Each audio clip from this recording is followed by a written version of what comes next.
আসসালামু আলাইকুম। 18 বাংলার সংবাদে সবাইকে স্বাগত জানাচ্ছি। সাথে আছি নাজিয়াত শাহরিন। শুরুতেই বিআরবি কেবলস সংবাদ শিরোনাম। মাইলস্টোন ট্র্যাজেডির ঘটনায় সাবেক প্রধান উপদেষ্টা ডক্টর ইউনুস, আসিফ নজরুল সহ 16 জনের বিরুদ্ধে মামলার আবেদন ভুক্তভোগী পরিবারের। শাপলা চত্বর হত্যাকাণ্ডের মামলায় দীপুমণি, মোজাম্মেল বাবু ও ফারজানা রূপাকে 14 মে ট্রাইব্যুনালে হাজিরের নির্দেশ।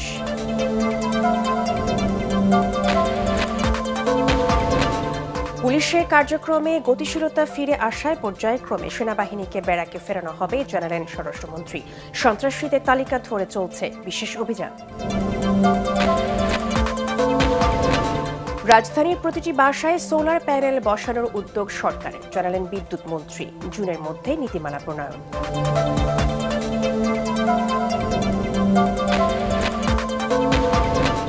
ফসলহানি ও ঋণের বোঝায় দিশেহারা হাওর অঞ্চলের কৃষকরা। সরকারের কাছে 12 মৌসুম পর্যন্ত সহায়তার দাবি ভুক্তভোগীদের।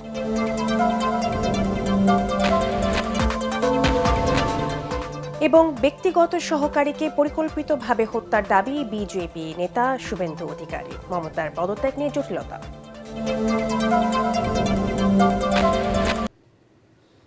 এবারে বিস্তারিত।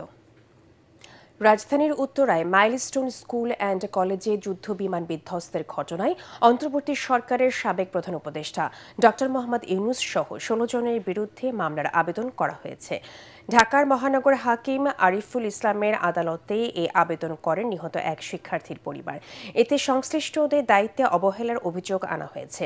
আদালত বাদীর জবানবন্দি গ্রহণ করে আদেশের জন্য অপেক্ষমান রেখেছেন। ইমদাদুল্লাহ বাবু রিপোর্ট। 2025 সালের 21 জুলাই ক্লাস চলাকালে বিমান বাহিনীর একটি প্রশিক্ষণ যুদ্ধবিমান মাইলস্টোন স্কুল অ্যান্ড কলেজের ক্যাম্পাসে বিধ্বস্ত হয়। এই দুর্ঘটনায় মৃত্যু হয় 36 জনের, আহত হয় 124 জন, যাদের বেশিরভাগই স্কুলের শিক্ষার্থী। সেই ঘটনায় প্রায় 10 মাস পর আদালতে মামলার আবেদন করেছেন ভুক্তভোগী পরিবারের সদস্যরা। নিহত স্কুল শিক্ষার্থী উক্কো ছায়ং মারমার বাবা উসাইমং মারমা ঢাকার সিএমএম আদালতে এই মামলার আবেদন করেন। মামলায় আসামি করা হয়েছে সাবেক অন্তর্বর্তী সরকারের প্রধান উপদেষ্টা ডক্টর মোহাম্মদ ইউনুস, উপদেষ্টা ডক্টর আসিফ নজরুল, রিজওয়ানা হাসান, শিক্ষা উপদেষ্টা সিয়ার আবরার, প্রধান উপদেষ্টার প্রেস সচিব শফিকুল আলম, বিমান বাহিনীর প্রধান air chief marshal Hasan Mahmud Khan ও স্কুলের গভর্নিং বডির উপদেষ্টা অবসরপ্রাপ্ত কর্নেল নূর নবী সহ 16 জনকে। 10 মাস আমি বিভিন্ন দপ্তর ঘুরেছি। ঘোরার পর আমার ছেলের বিচার আমি চেয়েছি, কিন্তু কোনো সুরাহা আমি এখনো পর্যন্ত পাই নাই। না পাওয়াতে আজকে আমি আদালতে আসছি যে সর্বোচ্চ আইনের আওতা যাতে যারা জড়িত ছিল তাদের শাস্তির আওতা যাতে নিয়ে আসা হয়। আমার 2টা সন্তান ছিল, নাজিয়া নাফি, ওনারা ক্লাস 6-এ এবং একজন ক্লাস 2-তে ইংলিশ ভার্সনে পড়তো। দুইজনই ওখানে শহীদ হয়েছে। ওভারঅল ঘটনায় কেউ না দায় আছে। আমরা চাই যারা এই দায়িত্বের অবহেলার জন্য যারা এই ঘটনায় জড়িত তাদের সকলের সর্বোচ্চ শাস্তি আমরা কামনা করছি এই আদালতে। বাদীপক্ষের আইনজীবী একেএম শরীফুদ্দিন জানিয়েছেন, আদালত বাদীর জবানবন্দি গ্রহণ করেছেন। রাষ্ট্রের দায়িত্বপ্রাপ্ত ব্যক্তিদের সিদ্ধান্তেই তো যুদ্ধ বিমান উদ্যয়ন হয়। এটা তো আমার আর আপনার সিদ্ধান্ত উদ্যয়ন হতে পারে না। এয়ার মার্শাল সাহেব এবং ওখানকার প্রতিরক্ষা মন্ত্রণালয়ের সচিব, প্রতিরক্ষা মন্ত্রণালয়ের অ্যাডভাইজার এবং সেখানে এই যে শিক্ষা প্রতিষ্ঠানের যারা শিক্ষা প্রতিষ্ঠানটা তৈরি করলেন সেই শিক্ষা প্রতিষ্ঠানের রাজক থেকে শুরু করে প্রত্যেকে জড়িত। কি শিক্ষা প্রতিষ্ঠানে পড়াশোনা হবে সেই শিক্ষা প্রতিষ্ঠানের নীতিমালার মধ্যে পড়ে নাই কেন? বাদী এবং সাক্ষীরা আজকে আদালতে এসেছে ন্যায় বিচারের জন্য।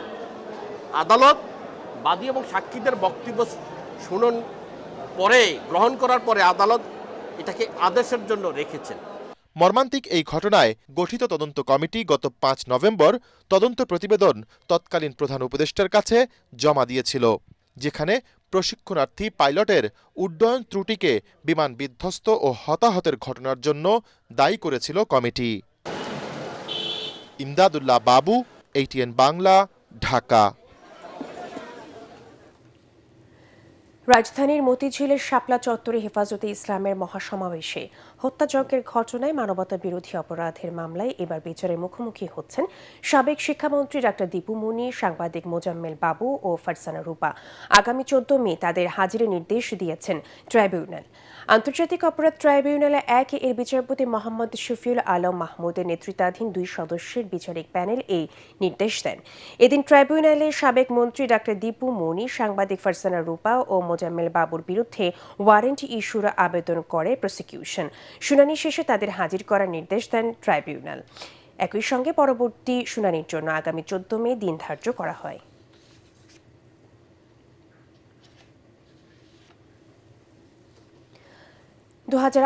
সালে দুর্নীতি বিরোধী আন্তর্জাতিক কনফারেন্স বাংলাদেশে আয়োজনের বিষয়ে প্রধানমন্ত্রী তারেক রহমান নীতিগত সম্মতি দিয়েছেন বলে জানিয়েছেন টিআইবি নির্বাহী পরিচালক ডক্টর ইফতেখারুজ্জামান। সচিবালয়ে প্রধানমন্ত্রী তারেক রহমানের সঙ্গে বৈঠক শেষে তিনি একথা জানান।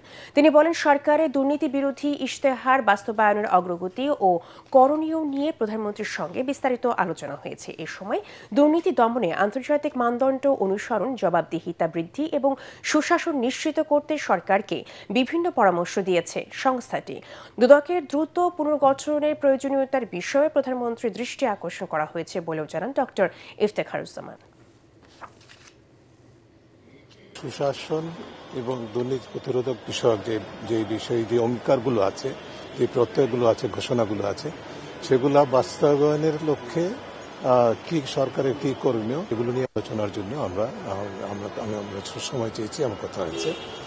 আর সম্পূর্ণ ইতিবাচকভাবেই তিনি আমাদের পরামর্শগুলো শুনেছেন এবং বলেছেন যে আমাদের সাথে প্রায় 100% একমত এবং চেষ্টা করবেন সেগুলো বাস্তবায়নের জন্য সরকারের সাধ্যমতো অগ্রসর হওয়ার জন্য। প্রধানমন্ত্রী তারেক রহমানের সঙ্গে সৌজন্য সাক্ষাৎ করেছেন বাংলাদেশ ওয়াকফ এর প্রশাসক সাফিজ উদ্দিন আহমেদ। সকালে সচিবালয়ে প্রধানমন্ত্রী দপ্তরে এই সাক্ষাৎ অনুষ্ঠিত হয়।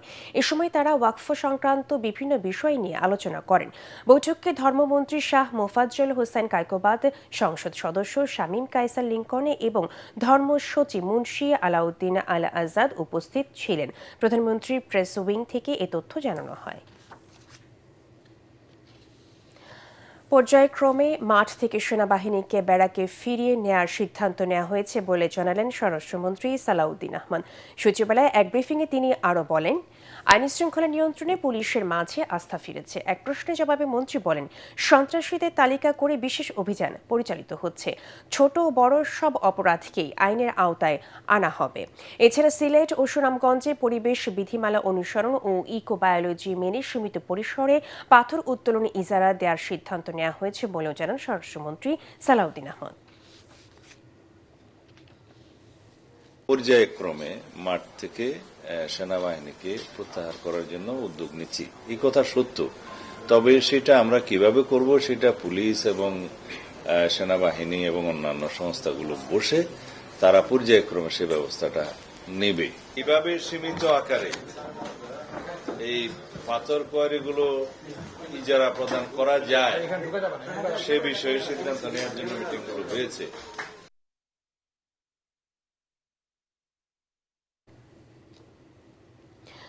চাঁপাইনবাবগঞ্জের 140 কিলোমিটার সীমান্ত এলাকায় সতর্ক অবস্থানে রয়েছে বিজিবি। অবৈধ পুশিং ঠেকাতে ও বিশৃঙ্খলা রোধে অতিরিক্ত বিজিবি সদস্য মোতায়েনের পাশাপাশি গোয়েন্দা নজরদারিও বাড়ানো হয়েছে এসব এলাকায়। বিষয়টি নিশ্চিত করেছেন সংশ্লিষ্ট বিজিবি ব্যাটালিয়নের অধিনায়করা। এছাড়া স্থানীয় বাসিন্দাদেরও সতর্ক করার পাশাপাশি জরুরি কাজ ছাড়া শূন্য রেখায় তাদের চলাচল সীমিত করা হয়েছে। ভারতের পশ্চিমবঙ্গ বিধানসভা নির্বাচনের পর সৃষ্ট পরিস্থিতিকে সামনে রেখে বাংলাদেশ সীমান্তে নজরদারি জোরদারের নির্দেশ দেয় সরকার। নবায়নযোগ্য জ্বালানি ব্যবহার বাড়াতে রাজধানীর প্রতিটি বাসায় সোলার প্যানেল বসানোর উদ্যোগ নেবে বলে জানিয়েছেন বিদ্যুৎ, জ্বালানি ও খনিজ সম্পদ মন্ত্রী ইকবাল হাসান মাহমুদ টুকু। রাজধানী আগারগাঁওয়ে চীন মৈত্রী সম্মেলন কেন্দ্রে 3 দিন ব্যাপী বিদ্যুৎ ও নির্মাণ সরঞ্জামের মেলা উদ্বোধন করে তিনি বলেন, জাতীয় গ্রিডে লোড কমাতে এই সিদ্ধান্ত নেওয়া হয়েছে। এজন্য সোলার পাওয়ারকে সহজলভ্য করা হবে বলেও জানান তিনি। জুনের মধ্যে এ সংক্রান্ত নীতিমালাও প্রণয়ন করা হবে। বিদ্যুৎ মন্ত্রী বলেন, বিদ্যুতের দাম বৃদ্ধি নিয়ে এখনো কোনো সিদ্ধান্ত নেওয়া হয়নি। ঢাকা শহর থেকে বাংলাদেশের যত শহর আছে এই শহরে যে রুফটপ আছে, এই রুফটপগুলোতে আপনারা প্রাইভেট যারা এই রুফটপগুলোতে সোলার দিয়ে এবং যে বাড়ির ছাদে দিলেন সেই বাড়িকে আপনারা বিদ্যুৎ দিলেন এবং আপনারা মাস শেষে যে আপনাদের যে নেট ক্যালকুলেটর আছে সেই যে ক্যালকুলেটর থেকে বিলটা নিয়ে আসলে বাড়িওয়ালা তো ছাদ এমনি দিবেন, আপনাদের কিছুটা ভাড়াও তাদের দিতে হবে, ওইটা আপনাদের বিল থেকে রিডাকশন করে দেবেন। মন্ত্রী বা হুইপদের স্থানীয় উন্নয়নে খবরদারি করা সংবিধান পরিপন্থী বলে দাবি করেছেন সুশাসনের জন্য নাগরিক সুজন সম্পাদক ডক্টর বদিউল আলম মজুমদার। জাতীয় প্রেস ক্লাবে ত্রয়োদশ জাতীয় সংসদে সংরক্ষিত আসনের নবনির্বাচিত সংসদ সদস্যদের তথ্য নিয়ে সংবাদ সম্মেলনে তিনি একথা বলেন।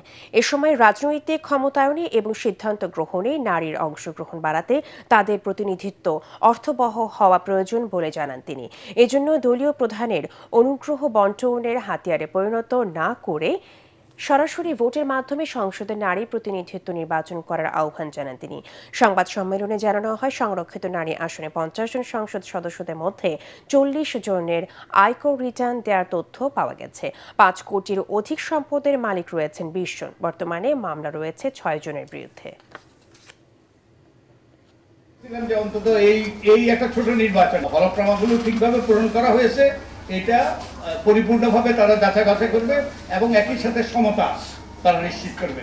আমরা আশা করি যে আমাদের নির্বাচন কমিশন এইসব থেকে শিক্ষা গ্রহণ করে ভবিষ্যতে যেন এগুলোর দিকে নজর দেয়। ইউক্রেন যুদ্ধে রাশিয়ার পক্ষে লড়তে বাংলাদেশ থেকে কর্মী প্রেরণের অভিযোগে British Sarkar dream home travels and tours লিমিটেডের ওপর নিষেধাজ্ঞা দিয়েছে। ব্রিটিশ সরকার নিষেধাজ্ঞা বিষয়ক ওয়েবসাইটে এই তথ্য জানানো হয়। একই সাথে বিশ্বের 35 জন ব্যক্তি ও প্রতিষ্ঠানের বিরুদ্ধে নিষেধাজ্ঞা দিয়েছে দেশটি। এর মাধ্যমে এই প্রথম কোনো বাংলাদেশি মালিকানাধীন প্রতিষ্ঠানের ওপর নিষেধাজ্ঞা দিল যুক্তরাজ্য। নিষেধাজ্ঞা পত্রে দেশটির স্যাংশন মিনিস্টার স্টিফেন ডাউটি বলেছেন, রাশিয়া ইউক্রেনের বিরুদ্ধে যুদ্ধে জনবল ও সামরিক সক্ষমতা বাড়াতে বিভিন্ন দেশের অভিবাসীদের প্রতারণার মাধ্যমে এসব ব্যক্তি ও প্রতিষ্ঠান নিয়োগ দিয়ে আসছিল। যুদ্ধক্ষেত্র সহ তাদের পাঠানো হতো অস্ত্র ও ড্রোন কারখানায়। মানব পাচার চক্র ভাঙতে নিষেধাজ্ঞা কার্যকর করা হয়েছে বলে উল্লেখ করেছে স্টিফেন।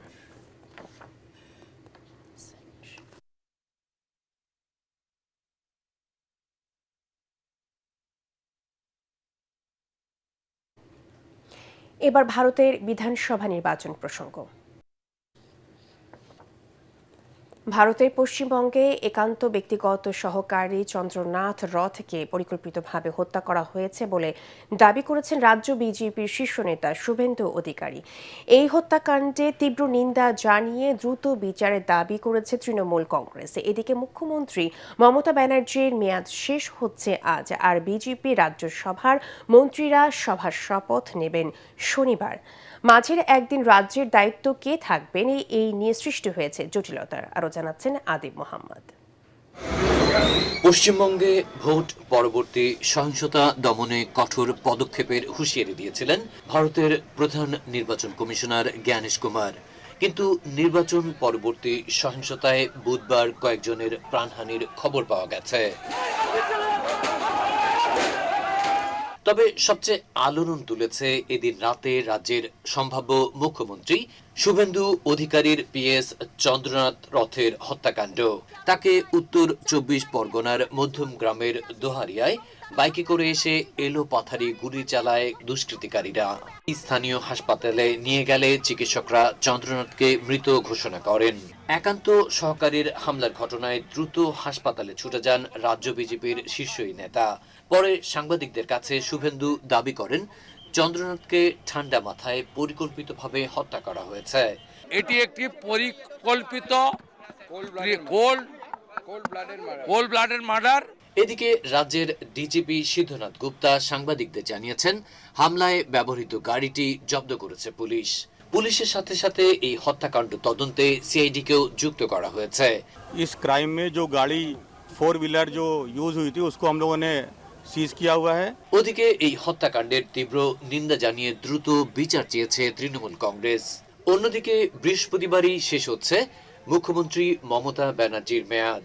এখনো তিনি লোকভবনে গিয়ে রাজ্যপালের কাছে পদত্যাগপত্র জমা দেননি।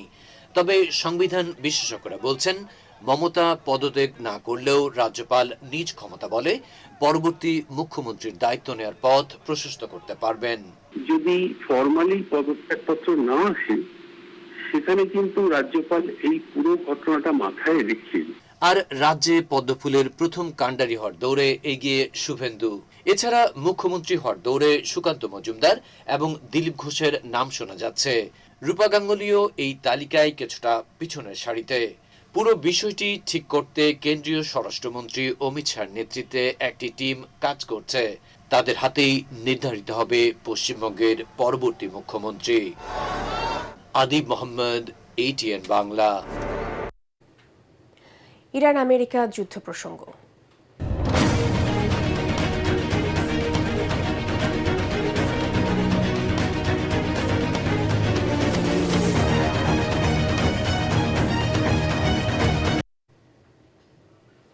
খুব দ্রুতই ইরান যুদ্ধ শেষ হবে বলে আভাস দিয়েছেন মার্কিন প্রেসিডেন্ট ডোনাল্ড ট্রাম্প। তবে হরমুজ প্রণালী খুলে দেওয়ার চুক্তি না মানলে ইরানে আগের চেয়ে ভয়াবহ ও তীব্র বোমা হামলা চালানো হবে। এর আগে পাকিস্তানের কর্মকর্তাদের বরাত দিয়ে রয়টার্স জানিয়েছে, দুই দেশ চলমান যুদ্ধ বন্ধে সমঝোতা স্মারক স্বাক্ষরের কাছাকাছি পৌঁছেছে। এদিকে ইরানের বিরুদ্ধে যুক্তরাষ্ট্র ও ইসরায়েলের শুরু করা যুদ্ধকে অবৈধ বলে মন্তব্য করেছে চীন। তবে যুক্তরাষ্ট্রের সঙ্গে শুধু ন্যায্য ও পূর্ণাঙ্গ চুক্তি গ্রহণ করবে বলে জানিয়ে দিয়েছে তেহরান। আশিকুর রহমান জানাচ্ছেন বিস্তারিত। হরমুজ প্রণালী খুলে দেওয়ার প্রস্তাব মেনে নিলে ইরানে যুদ্ধ শেষ হবে বলে জানিয়েছেন যুক্তরাষ্ট্রের প্রেসিডেন্ট ডোনাল্ড ট্রাম্প। ট্রুথ সোশ্যালে দেয়া এক পোস্টে ট্রাম্প জানান, ইরান রাজি হলে এপিক ফিউরি অভিযানের সমাপ্তি ঘটবে। তখন হরমুজ প্রণালীতে নৌ অবরোধ তুলে তা সবার জন্য উন্মুক্ত করে দেয়া হবে। ট্রাম্প সতর্ক করে বলেন, যদি ইরান রাজি না হয় তবে আবারও বোমা হামলা শুরু হবে। do that, we'll have to go a big step further. But with that being said, they want to make a deal. We've had very good talks over the last 24 hours. এর আগে মধ্যস্থতাকারী দেশ পাকিস্তানের কর্মকর্তাদের বরাত দিয়ে রয়টার্স জানিয়েছে, যুক্তরাষ্ট্র ও ইরানের মধ্যে চলমান যুদ্ধ বন্ধে দুই পক্ষই সমঝোতা স্বাক্ষরের কাছাকাছি পৌঁছেছে, যা অনেকটাই চূড়ান্ত পর্যায়ে রয়েছে।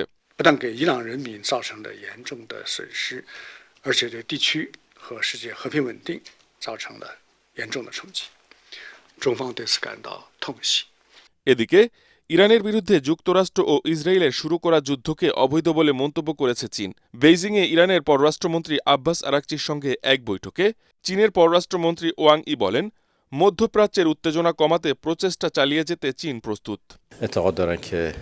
ایران بعد از جنگ متفاوت از ایران قبل از جنگ هست و یک ارتقاء وضعیت بین‌المللی پیدا کرده، توانمندی‌های خودش رو و اقتدار خودش رو به اثبات رسونده. بنابراین دوره جدیدی از همکاری‌های بین ایران অন্যদিকে ইরান যুক্তরাষ্ট্রের সঙ্গে শুধু একটি ন্যায্য ও পূর্ণাঙ্গ চুক্তি গ্রহণ করবে বলে জানিয়েছে দেশটির পররাষ্ট্রমন্ত্রী আব্বাস আরাকচি। বৈঠকে আরাকচি ওয়াশিংটনকে স্পষ্ট বার্তা দিয়ে বলেছেন, ইরানের স্বার্থ রক্ষা করে এমন স্থায়ী ও ন্যায়সঙ্গত সমাধান ছাড়া তেহরান কোনো কিছু মেনে নেবে না। এ সময় চীনের দৃঢ় অবস্থানের জন্য বেইজিংকে ইরানের ঘনিষ্ঠ বন্ধু বলে ধন্যবাদ জানান Abbas Araghchi. Ashikur Rahman, ATN Bangla. টানা বৃষ্টির দুর্ভোগের পর ঝলমলে রোদে ধান তোলা ও শুকানোয় মহাব্যস্ত সময় পার করছেন সুনামগঞ্জের কিষানীরা। তবে ঋণের বোঝায় পথে বসার অবস্থা অনেক কৃষকের। তাই সরকার এবং সংশ্লিষ্ট মহলের কাছে আগামী বোরো মৌসুম পর্যন্ত সহায়তা দেওয়ার দাবি জানিয়েছেন। সুনামগঞ্জ থেকে এহসানুল গনির সজনের ক্যামেরায় মনির হোসেন তপুর রিপোর্ট। সুনামগঞ্জ সদর উপজেলার গোয়াছড়া গ্রামের বাসিন্দা আব্দুল কাইয়ুম। 4 মেয়ে, এক ছেলের বাবা তিনি। 40 মণ ধানের উপর 2 লাখ টাকা ঋণ নিয়ে ধান আবাদ করেন তিনি। এছাড়া অন্যের জমিতে ধান আবাদ করায় আরও দিতে হবে 50 মণ ধান। অর্থাৎ ফসল হোক আর নাই হোক, দিতে হবে নগদ 2 লাখ টাকা এবং 90 মণ ধান। তার আশা ছিল প্রায় 6 একর জমিতে 350 মণের উপর ধান আবাদ হবে।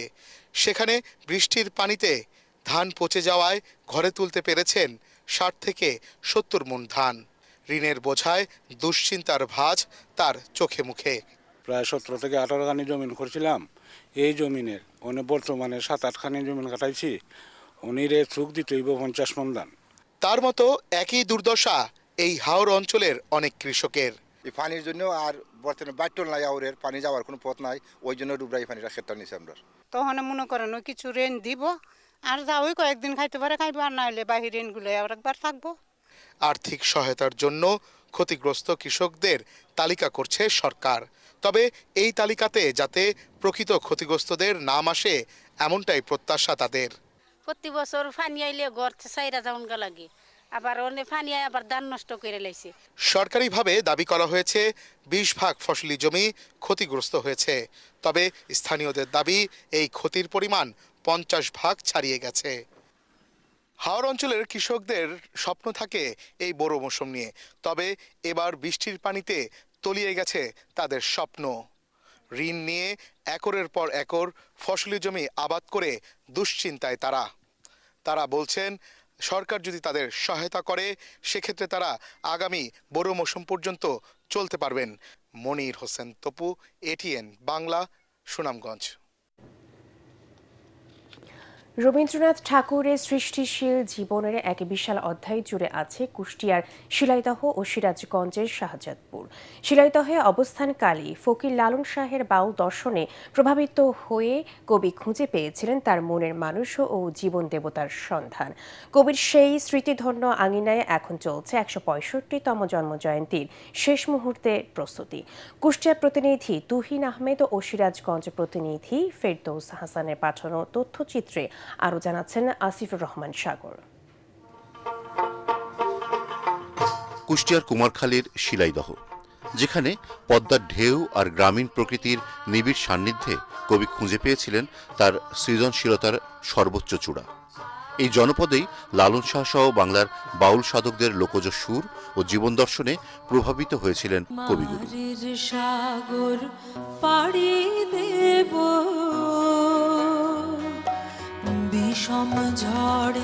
ঊনবিংশ শতকের কর্তাভজাদের গান আর বাউল পদাবলী থেকেই কবি মগ্ন হয়েছিলেন তার জীবন দেবতার ধ্যানে। শিলাইদহে বসেই তিনি লিখেছিলেন সোনার তরী, চিত্রা কিংবা চৈতালির মতো বিশ্বজয়ী কাব্য। এমনকি নোবেলজয়ী গীতাঞ্জলির অনুবাদও শুরু হয়েছিল এই কুঠিবাড়ির আঙিনায়। 25শে বৈশাখ কবির 165তম জন্মবার্ষিকী উপলক্ষে শিলাইদহ কুঠিবাড়িতে এখন সাজ রব। অনুষ্ঠানকে আরো উপভোগ্য করার জন্য আপনারা জানেন এখানে কবির অনুষ্ঠান উপলক্ষে কবির রচিত গান, কবিতা, নাটক এগুলো মঞ্চস্থ হবে। আবাসন সুবিধা ও সার্বিক সংস্কারের দাবি দর্শনার্থীদের। এখানে স্যানিটেশন যে প্রবলেমটা আছে, তারপরে হচ্ছে বিশ্রামাগারের সমস্যা আছে, পানি সুপেয় পানির ব্যবস্থা হলে আমাদের মতো দর্শনার্থীদের জন্য অনেক ভালো হয়। আমরা 20 কিলোমিটার পথ পাড়ি দিয়ে কুঠিবাড়িতে আসতে হয়, তো এখানে যদি আশেপাশে কোনো রেস্ট হাউস বা থাকার মতো কোনো গেস্ট হাউস হয় তা আমরা উপকৃত হবে এবং যারা আসবে তাদের জন্য অনেক ভালো হবে। এদিকে উৎসবের আমেজ ছড়িয়ে পড়েছে সিরাজগঞ্জের শাহজাদপুর রবীন্দ্র কাচারি বাড়িতেও। সেখানেও 8 থেকে 10 মে পর্যন্ত চলবে 3 দিনব্যাপী রবীন্দ্র মেলা ও সাংস্কৃতিক অনুষ্ঠান। কাচারি বাড়ি ও অডিটোরিয়াম সংস্কার শেষে এখন চলছে আলোকসজ্জা। শুক্রবার শাহজাদপুরে উৎসবের উদ্বোধন করবেন বিদ্যুৎ ও জ্বালানি মন্ত্রী ইকবাল হাসান মাহমুদ টুকু। প্রাণের এই উৎসবের মাধ্যমে কবির গান আর কবিতা আবারও মুখরিত হবে বাঙালির হৃদয়ে। আসিফুর রহমান সাগর, এটিএন বাংলা। নেত্রকোনার মদনে 12 বছর বয়সী এক ছাত্রীকে ধর্ষণের মামলায় মাদ্রাসা শিক্ষক আমানউল্লাহ সাগরকে রিমান্ডে পাঠিয়েছে আদালত। সকালে মামলার তদন্তকারী কর্মকর্তা আসামি সাগরকে জিজ্ঞাসাবাদের জন্য 7 দিনের রিমান্ড চেয়ে আদালতে পাঠান। পরে শুনানি শেষে নেত্রকোনার মদনা আমলিয়া আদালতের অতিরিক্ত চিফ জুডিশিয়াল ম্যাজিস্ট্রেট মহসিনা ইসলাম তার 3 দিনের রিমান্ড মঞ্জুর করেন। এর আগে র্যাব 14 এর সদস্যরা তাকে ময়মনসিংহের গৌরীপুর থেকে গ্রেফতার করে। ধর্ষণ ও অন্তঃসত্ত্বার ঘটনায় গত 23 এপ্রিল মদন থানায় সাগর ও তার ভাই মামুন মিয়াকে আসামি করে মামলা করেন ওই ভুক্তভোগী শিক্ষার্থীর মা। শিক্ষা খাতে বরাদ্দ বাড়াতে সরকার প্রতিজ্ঞাবদ্ধ বলে জানিয়েছেন প্রাথমিক ও গণশিক্ষা প্রতিমন্ত্রী ববি হাজ্জাজ। আগামী 1 বছরের মধ্যে শিক্ষা ব্যবস্থাকে ঢেলে সাজানোর দীর্ঘমেয়াদী পরিকল্পনা জনগণের সামনে প্রকাশ করা হবে বলেও জানান তিনি। রাজধানী বাংলাদেশ চীন মৈত্রী সম্মেলন কেন্দ্রে আয়োজিত সরকারের অগ্রাধিকার ও শিক্ষা খাত, বাজেট ও বাস্তবতা শীর্ষক সংলাপে এসব কথা বলেন ববি হাজ্জাজ। নাগরিক প্ল্যাটফর্মের আহ্বায়ক ও সিপিডি সম্মানীয় ফেলো ডক্টর দেবপ্রিয় ভট্টাচার্যের সভাপতিত্বে প্রতিমন্ত্রী বলেন, ইংরেজি মাধ্যম সহ সব বেসরকারি প্রতিষ্ঠানকে এক রেগুলেটরি সিস্টেমে আনার উদ্যোগ নেওয়া হয়েছে। সরকার আমরা প্রতিজ্ঞাবদ্ধ আমাদের বাজেট বাড়ানো এবং সেটা যেন সঠিকভাবে মূল্যায়ন হয়। 14 তারিখে প্রথম আমরা বড় দাগে ইংলিশ মিডিয়াম স্কুলগুলোকে নিয়ে বসছি, বাট সব প্রাইভেট স্কুলগুলোকে নিয়ে আমরা বসা শুরু করব। তাদের সাথে আলোচনার মাধ্যমে আমরা ওই রেগুলেটরি ওভারসাইট কিভাবে তৈরি করা যায় সেগুলোর কাজে আছে। এটা নিয়েও আপনাদের দুশ্চিন্তা করার প্রয়োজন এই মুহূর্তে নেই। আগামী দিনগুলোতে ইবতেদায়ী আমরা প্রাইমারি বোর্ডের আন্ডারে নিয়ে আসতেছি, আমরা প্রাইমারির আন্ডারে নিয়ে আসতেছি ইবতেদায়ী। পূবালী ব্যাংক বাণিজ্য সংবাদ।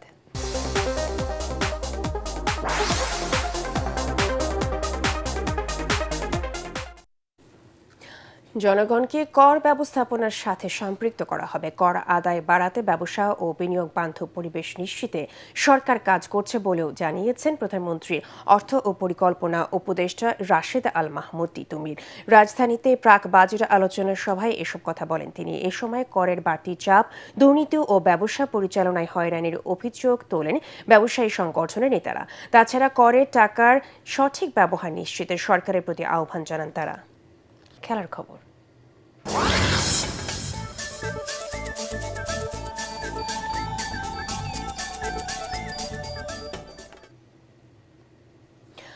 আবারও চ্যাম্পিয়ন্স লিগের ফাইনালে উঠল প্যারিস সেন্ট জার্মেই। সেমিফাইনালে দ্বিতীয় লেগে বায়ার্ন মিউনিখের সঙ্গে 1-1 গোলে ড্র করে তারা 2 লেগ মিলিয়ে 6-5 গোলের জয় ফাইনাল নিশ্চিত করে বর্তমান চ্যাম্পিয়নরা। আগামী 30 মে বুদাপেস্টের শিরোপা লড়াইয়ে মুখোমুখি হবে আর্সেনালের। মিউনিখে আলিয়াঞ্জ এরেনায় খেলার 3 মিনিটে উসমান দেমবেলের একটি দুর্দান্ত ফিনিশের লিড নেয় পিএসজি। পুরো ম্যাচ জুড়ে গোল পরিশোধের চেষ্টা চালিয়ে গেল, সফল হয় তারা শেষ বাঁশি বাজার ঠিক আগে। ইংলিশ স্ট্রাইকার হ্যারি কেইন ম্যাচে সমতা আনলেও দলের পরাজয় ঠেকাতে পারেননি। এতে 2020 এবং 2013 সালের মতো ট্রেবল জয়ের স্বপ্ন শেষ হয়ে গেল বায়ার্নের। আর রিয়াল মাদ্রিদের পর দ্বিতীয় দল হিসেবে টানা 2 বার চ্যাম্পিয়ন্স লিগ জেতার লক্ষ্য নিয়ে মাঠে নামবে পিএসজি। শেষ করার আগে বিআরবি কেবল সংবাদ শিরোনামগুলো জানিয়ে দেব আরও একবার। মাইলস্টোন ট্র্যাজেডির ঘটনায় সাবেক প্রধান উপদেষ্টা ডক্টর ইউনুস, আসিফ নজরুল সহ 16 জনের বিরুদ্ধে মামলার আবেদন ভুক্তভোগী পরিবারের। শাপলা চত্বর হত্যাকাণ্ডের মামলায় দীপু মনি, মোজাম্মেল বাবু ও ফারজানা রূপাকে 14 মে ট্রাইব্যুনালে হাজিরের নির্দেশ।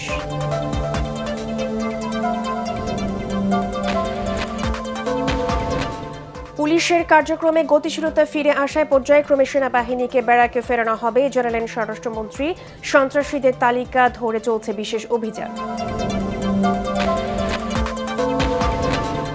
রাজধানীর প্রতিটি বাসায় সোলার প্যানেল বসানোর উদ্যোগ সরকারের, জানালেন বিদ্যুৎ মন্ত্রী। জুনের মধ্যে নীতিমালা প্রণয়ন।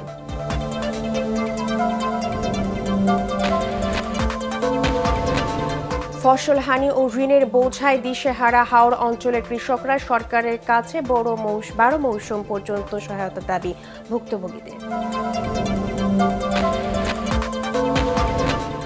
এবং ব্যক্তিগত সহকারীকে পরিকল্পিতভাবে হত্যার দাবি বিজেপি নেতা শুভেন্দু অধিকারীর। মমতার পদত্যাগ নিয়ে জটিলতা।